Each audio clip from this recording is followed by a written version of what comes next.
సంఘం అనే మందిరం సంపూర్ణ సిద్ధిలోనికి రావాలి.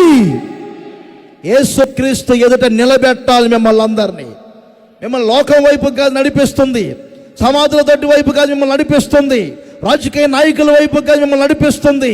ఇదిగో ఈ సంఘములో ఉపదేశముల ద్వారా మిమ్మల్ని అందరినీ సంపూర్ణ సిద్ధిలోనికి నడిపించి సంపూర్ణంగా మార్చి యేసుక్రీస్తు ఎదుట మిమ్మల్ని నిలబెట్టాలి.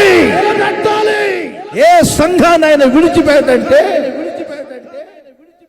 సొలొమోనా, నీవు మందిర పనిని ముగించేంత వరకు, నీ పనిని సంపూర్తి చేసుకునే వరకు దేవుడు నిన్ను విడిచిపెట్టాడు. ఎప్పుడు నేను సంపూర్ణ స్థితి చెందాలి, క్రీస్తు ఎదుట నిలబడాలి, మేము పరిపూర్ణతలోనికి రావాలి అనే ఆ తపన, ఆ ప్రసవ వేదన సంఘానికి ఉండాలి.